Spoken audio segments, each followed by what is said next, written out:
পেহেলগাঁও হামলায় বাড়ছে মৃত্যু, চালু হেল্পলাইন নম্বর সেভ করেছেন তো? এই নম্বরগুলিতে ফোন করা জানা যাবে তথ্য পাওয়া যাবে অন্য কোনো সহায়তা। তাহলে পেহেলগাঁও হামলায় 22শে এপ্রিল মঙ্গলবার যে পেহেলগাঁও হামলা হয়েছিল সেই হামলায় বাড়ছে মৃত্যুর সংখ্যা, তাই চালু হয়েছে হেল্পলাইন নম্বর। মঙ্গলবার জম্মু ও কাশ্মীরের অনন্তনাগের বৈশরণে সন্ত্রাসবাদী হামলার পরে একটি হেল্প ডেস্ক এবং হোয়াটসঅ্যাপ নম্বর জারি করল অনন্তনাগ পুলিশ।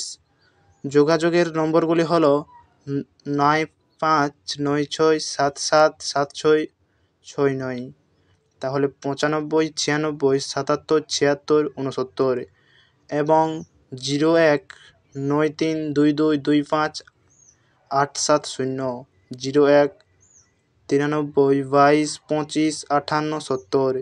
এছাড়াও রয়েছে হোয়াটসঅ্যাপ নম্বর 9419051940, 9419051940।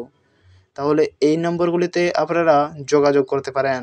হেল্পলাইন নম্বর তিনটি যেগুলো বললাম সেই নাম্বারগুলিতে আপনারা যোগাযোগ করতে পারেন। এই জরুরি হেল্প ডেস্ক নাম্বারগুলিতে জম্মু ও কাশ্মীরের তথ্য ও জনসংযোগ বিভাগের পক্ষ থেকে তথ্য ও অন্যান্য সহায়তার জন্য যোগাযোগ কয়েকটি নম্বর জারি করা হয়েছে।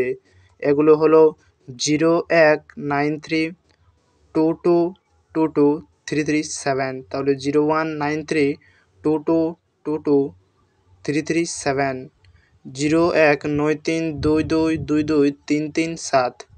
019322223337। ফোন নাম্বারটি আছে 7780885759। ফোন নাম্বারটি আছে 9697982527, এবং আরেকটি নম্বর রয়েছে 600635445। তাহলে এই চারটি নাম্বার আপনারা যোগাযোগ করুন এবং কোনো অসুবিধা হলে বলুন।